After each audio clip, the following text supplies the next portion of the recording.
Assalamualaikum warahmatullahi wabarakatuh. Sekalung apresiasi buat peneraja acara, kombinasi kehakiman intelektual bervisi, div-div kehormat yang dihormati, seterusnya hadirin pewaris bangsa yang saya muliakan. Berdirinya saya di atas persada indah ini tidak lain dan tidak bukan kerana ingin menyampaikan sebuah pidato yang bertajuk menyemai sikap nasionalisme dan cinta akan negara. Hadirin yang saya muliakan, pada zaman pasca kemerdekaan ini, kemerosotan yang menyedihkan dalam semangat nasionalisme yang pernah membara telah menjadi nyata. Mengapa fenomena malang ini berlaku?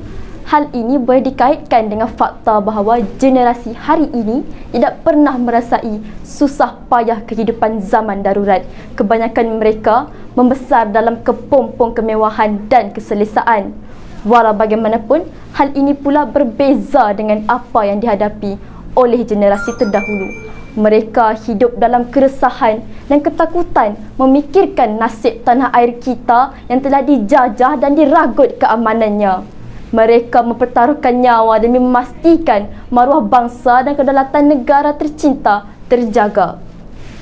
Pengertian nasionalisme adalah prinsip asas yang harus disemai sejak usia muda. Ia bukanlah satu sifat yang mudah ditanam dalam diri setiap individu.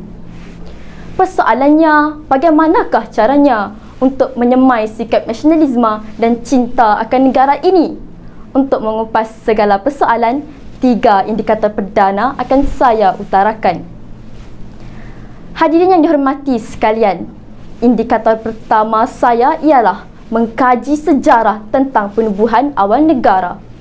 Meneroka tapak bersejarah dan melawat muzium perang merupakan cara yang berkesan untuk mendapatkan pemahaman yang lebih mendalam tentang sejarah penubuhan awal negara.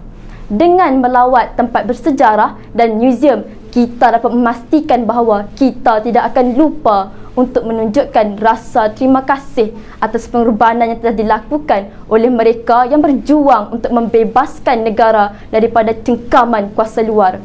Individu-individu yang berani ini telah menggadaikan nyawa mereka untuk mempertahankan negara. Indikator saya yang kedua, memperingati peristiwa bersejarah.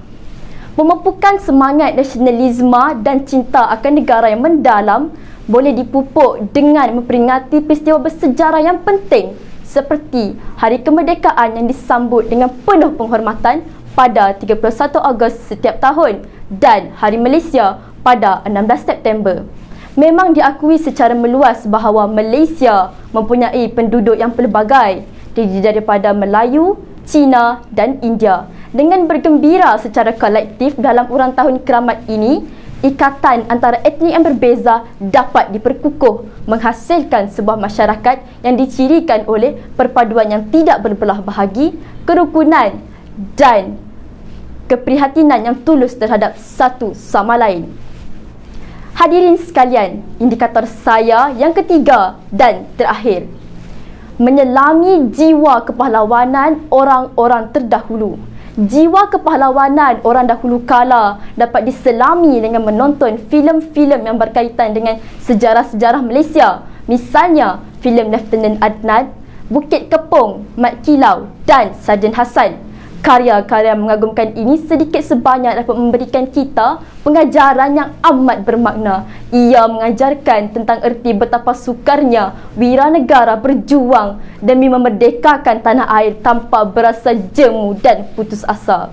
Itulah sebabnya kita sebagai rakyat Malaysia harus mencuba dengan sedaya upaya dan dengan segala kudrat yang ada untuk melindungi kedaulatan negara. Bak kata cendekiawan, selagi nyawa dikandung badan, selagi nafas masih ada dan roh dalam jasad, berjuanglah. Akhir kata, sikap nasionalisme dan cinta akan negara merupakan nilai yang amat penting dalam diri setiap individu. Individu yang mengamalkan sikap nasionalisme yang tinggi dapat membentuk jati diri yang kukuh. Sikap nasionalisme ini seharusnya diamalkan sejak usia yang muda.